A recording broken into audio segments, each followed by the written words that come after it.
Olá, meus irmãos, a paz do Senhor Jesus. Estamos aqui uma vez mais para a nossa leitura diária da Bíblia.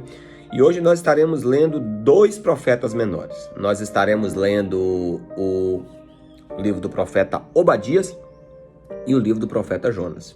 Lembrando que cada um desses profetas eles têm uma mensagem específica. Obadias para Edom e Jonas para a Síria, para Nínive. Vamos lá então. Livro de Obadias, lembrando que o livro de Obadias tem um capítulo apenas. Então, quando você for fazer referência a Obadias, você não fala capítulo tal, versículo tal. Você, por exemplo, só fala assim, Obadias, versículo 10, porque só tem um capítulo. Vamos lá, o livro de Obadias, visão de Obadias. Assim diz o Senhor Deus a respeito de Edom. Temos ouvido as novas a respeito do Senhor, e às nações foi enviado um mensageiro que diz: levantai-vos e lamentai-vos contra Edom para a guerra. Eis que fiz pequeno entre as nações, és tu muito desprezado, a soberba do teu coração te enganou. Tu que habita na fenda das rochas e na sua alta morada, e dizes no teu coração: quem me deitará por terra? E se remontares como águia e puseres o teu ninho entre as estrelas, de lá eu te derribarei, diz o Senhor. Se viessem a ti ladrões e roubadores de noite, como estás destruído, não furtariam só os que lhe bastasse? Se a ti viessem os vindimadores e que deixariam pelo menos alguns cachos? Como foram rebuscados os bens de Esaú, como foram esquadrinhados os teus tesouros escondidos, todos os teus alinhados te levaram para fora dos limites, e os que gozam da tua paz te enganaram, prevaleceram contra ti, os que comem o teu pão puseram armadilha para os teus pés. Não há em Edom entendimento, não acontecerá naquele dia, diz o Senhor, que eu farei perecer os sábios de Edom e o entendimento do monte de Esaú, e os teus valentes, ó Temã, estão atemorizados, para que no monte de Esaú seja cada um exterminado pela matança. Por causa da violência feita ao teu irmão Jacó, cobrir-se-á-se de vergonha e serás exterminado para sempre. No dia em que, estando tu presente, estranhos lhe levaram os bens e estrangeiros lhe entraram pelas portas e deitaram sorte sobre Jerusalém, tu mesmo era um deles, mas tu não devias ter olhado com prazer para o dia do teu irmão, no dia da tua calamidade, nem ter se alegrado sobre os filhos de Judá no dia da sua ruína, nem ter falado de boca cheia no dia da sua angústia. Não devias ter entrado pela porta do meu povo no dia da sua calamidade. Tu não devias ter olhado com prazer para o seu mal no dia da sua calamidade, e nem ter lançado mão dos seus bens no dia da sua calamidade. Não devias ter parado no dia da sua calamidade, não devia ter parado nas suas encruzilhadas para exterminares os que escapassem, nem ter entregado os que lhe restassem no dia da sua angústia. Porque o dia do Senhor está prestes a vir sobre todas as nações. Tu fizeste assim e fará contigo.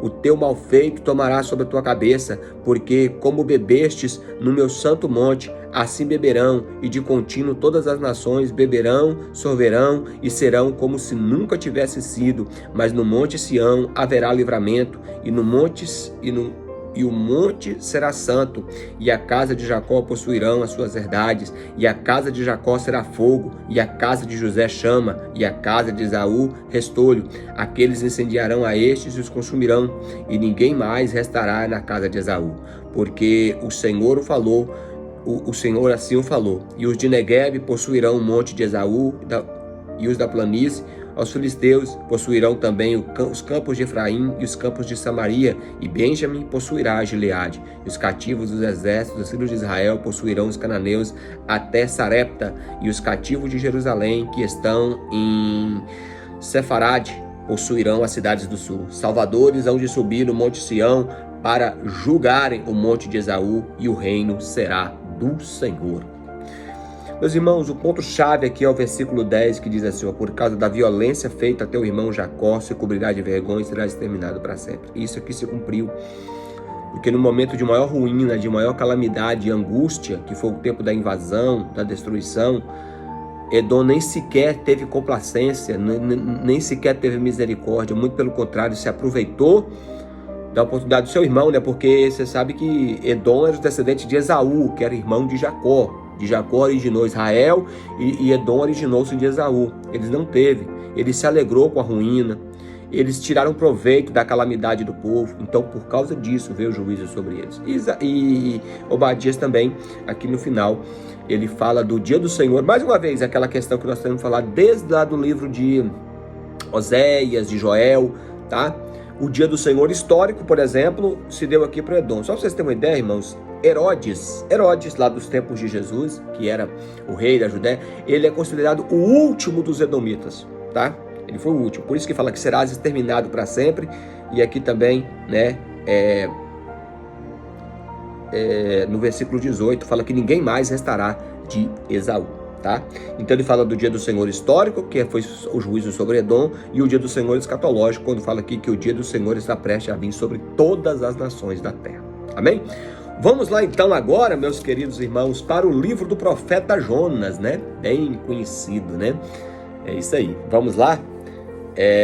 Capítulo 1. Veio a palavra do Senhor a Jonas, filho de Amitai, dizendo: Dispõe-te, vai à grande cidade de Nínive e clama contra ela, porque a sua malícia subiu até mim. Jonas se dispôs, mas para fugir da presença do Senhor, para Tarsis, e tendo descido, achou um navio que ia para Tarsis, pagou, pois, sua passagem, embarcou nele, para ir com eles para Tarsis, para longe da presença do Senhor. Mas o Senhor lançou sobre o mar um forte vento, e fez no mar uma grande tempestade, e o navio estava a ponto de despedaçar. Então os marinheiros, cheios de medo, clamaram cada um ao seu Deus e lançaram ao mar a carga que estava no navio para o aliviar do peso dela. Jonas, porém, havia descido ao porão e se deitado, e dormia profundamente, e chegou-se ele, o mestre do navio, e lhe disse: Que te passa contigo? Agarrado no sono? Levanta-te, invoca o teu Deus, talvez assim esse Deus se lembre de nós, para que nós não pereçamos. E dizíamos aos outros: Vinde e lancemos sortes, para que saibamos por causa de quem nos sobreveio este mal. E lançaram sorte, e a sorte caiu sobre Jonas. Então lhe disseram: Declara-nos agora por causa de quem nos sobreveio este mal. Que ocupação é a tua? De onde vens? Qual é a tua terra? De que povo tu és? E ele respondeu: Sou hebreu e temo ao Senhor, o Deus do céu, que fez os céus e a terra.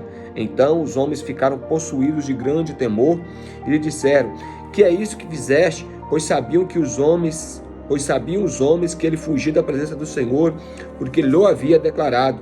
Disseram-lhe: Que te faremos para que o mar nos acalme? Porque o mar se ia tornando cada vez mais tempestuoso. Respondeu-lhe: Tomai-me e lançai-me no mar, e o mar se aquietará, porque eu sei que por minha causa nos sobreveio esta grande tempestade. Entretanto, os homens remavam, esforçando-se para alcançar a terra, mas não podiam, porquanto o mar se ia tornando cada vez mais tempestuoso contra eles. Então clamaram ao Senhor e disseram: Senhor, rogamos-nos que não pereçamos por causa da vida deste homem, e não façais cair sobre nós este sangue, quanto a nós, inocente, porque tu, Senhor, fizeste como te aprouve. E levantaram a Jonas e o lançaram no mar, e cessou no mar sua fúria. Temeram, pois, esses homens em extremo ao Senhor, e ofereceram sacrifícios ao Senhor, e lhe fizeram votos. Deparou o Senhor um grande peixe, para que tragasse a Jonas, e estivesse Jonas 3 dias e 3 noites no ventre do peixe. Então Jonas, o capítulo 2 agora, né? Então Jonas, do ventre do peixe, orou ao Senhor, seu Deus, e disse: Na minha angústia clamei ao Senhor, e ele me respondeu, e do ventre do abismo gritei, e tu ouviste a minha voz, pois me lançaste no profundo do coração dos mares, e a corrente das águas me cercou.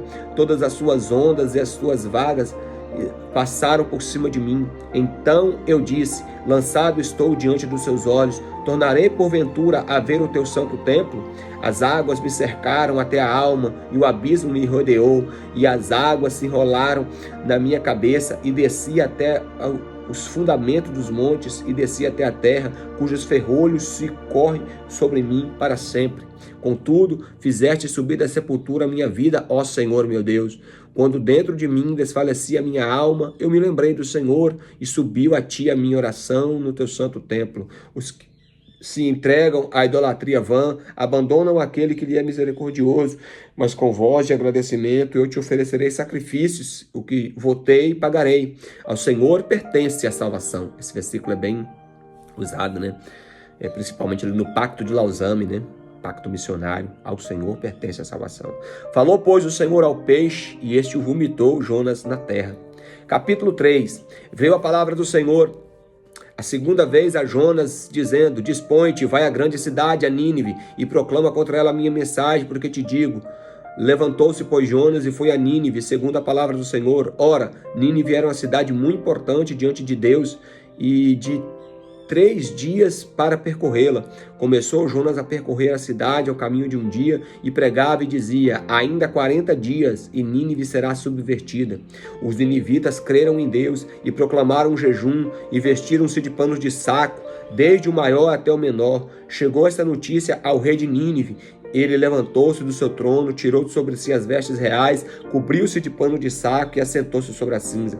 E fez-se proclamar e divulgar em Nínive, por mandato do rei, os seus grandes, nem homens, nem animais, nem bois, nem ovelhas, provem alguma coisa, nem levem ao pasto para beberem água, mas sejam cobertos de pano de saco, tanto homens como animais, e clamarão fortemente a Deus, e se converterão cada um do seu mau caminho e da violência que há em suas mãos. Quem sabe se voltará a Deus e se arrependerá, e se apartará do furor da sua ira, de sorte que não pereçamos. Viu Deus o que fizeram, e como se converteram do seu mau caminho, e Deus se arrependeu do mal que tinha dito que lhes faria, e não o fez. Glória a Deus, né, irmãos? Deus se compadece daqueles que verdadeiramente se arrependem, né? Capítulo 4. Com isso, desgostou-se Jonas extremamente e ficou irado, e orou ao Senhor e disse: Ah, Senhor, não foi isso que eu disse, estando eu ainda na minha terra? Por isso me adiantei fugindo para Tarsis, pois sabia que tu és um Deus clemente e misericordioso, tardio em irar-se e grande em benignidade, que te arrependes do mal. Peço-te, pois, ao Senhor, que tira-me a vida, porque é melhor morrer do que viver. Disse o Senhor: é razoável essa tua ira? Então Jonas saiu da cidade, assentou-se ao oriente da mesma, e ali fez uma enramada e repousou-se debaixo dela à sombra, até ver o que aconteceria com a cidade. Então fez o Senhor Deus nascer uma planta que subiu por cima de Jonas, para que fizesse sombra sobre sua cabeça, a fim de o livrar do seu desconforto. Jonas, pois, se alegrou em extremo por causa da planta, mas Deus, no dia seguinte, fez subir da alva e enviou um verme, a qual feriu a planta, e ela se secou.